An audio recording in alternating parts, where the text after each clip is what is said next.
welcome to Chosen Lifeline for Relationships. My name is Walter Jennings. My name is Charmaine Jennings. We are your chosen life practitioners. We have been called to challenge and change relationship culture. So we know that there is a age-old art called flirting, and it is becoming a lost art in this day and age and culture, but it is a very important part of, again, learning how to expand our communication. There are various health benefits that come along with flirting, and it is an important part of keeping the romance and the fire burning in your relationship. However, there are some ways that flirting can go wrong. And so we want to take a couple of minutes just to share a little bit about 5 ways that flirting can go wrong. All right. Number 1, get your journals out and write this down. Number 1, flirting with authority figures. Oh, don't do it. Don't do it. There's this voice inside of you that's saying, you know what, this police officer, he is fine, but he's giving you a ticket right now.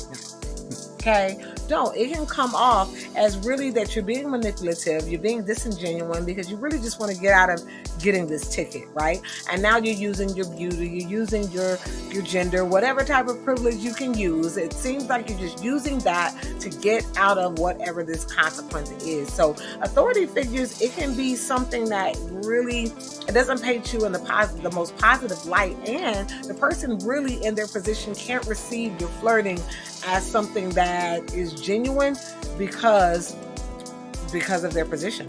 So just be really mindful. Flirting with authority figures can not only be dangerous and can jeopardize you, it also can put them in a compromising position as well, to where they really have to check you.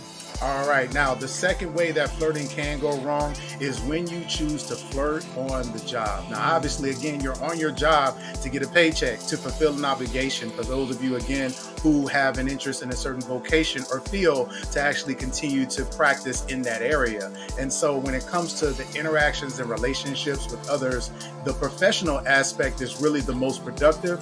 When you choose to then venture over to the personal side, that is where it can become a very slippery slope. When you incorporate flirting when it comes to your coworkers, it can make for a really challenging dynamic if things don't go well. If there's a situation where you end up flirting with someone, you get into a relationship, and then you end up that relationship not working out, then it becomes a challenge to potentially continue on in that job with that particular person. Or maybe you flirted with someone and then it's not reciprocated. So it can become a really contentious situation. And more importantly, you never want to flirt with your supervisor. Those individuals that are in leadership and authority, just like we talked about authority figures in that first point, individuals in leadership, by flirting with them, not only with them, it can seem like you're utilizing that to try to get leverage into a position, a promotion, or a raise. But bear in mind that your coworkers are also looking at those interactions as well, seeing it as inappropriate, and it can end up becoming a challenge to your professional standing and also the leader's professional standing as well. All right, number 3, the third way that flirting can go wrong is violating previously established roles.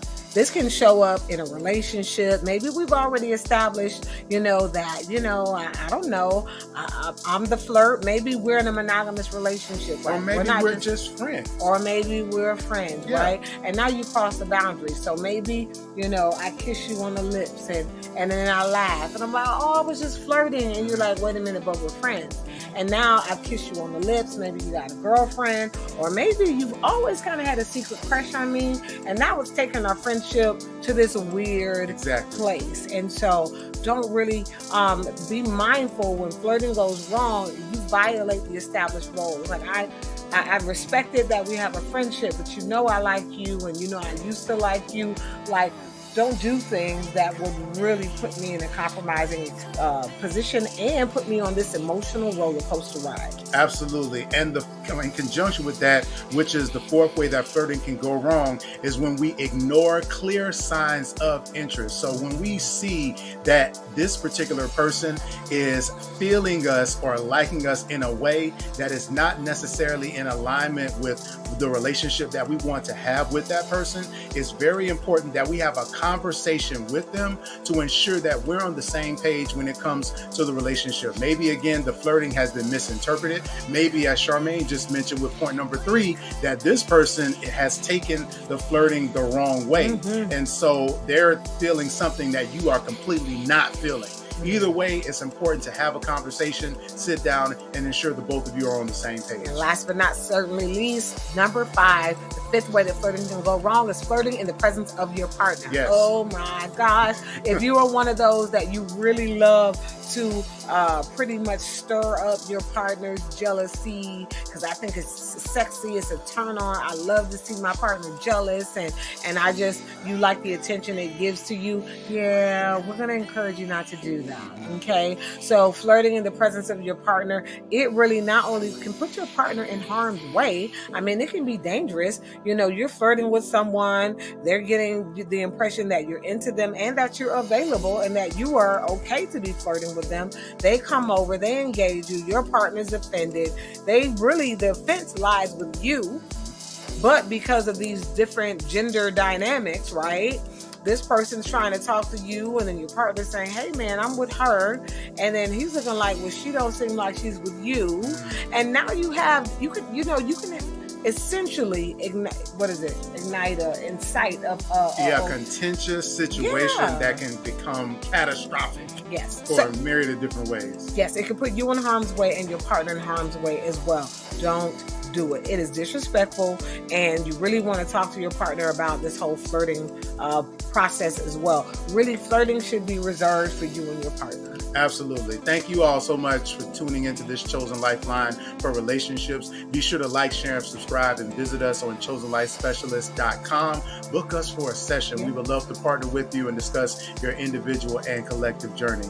My name is Walter Jennings. My name is Charmaine Jennings. We're your Chosen Life practitioners, where we have been called to challenge and change relationship culture.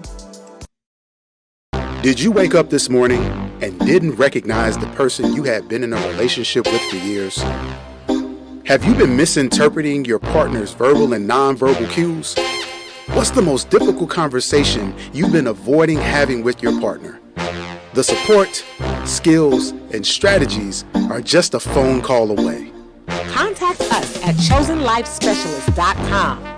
Chosen Life Specialists, where we have been called to challenge and change relationship culture.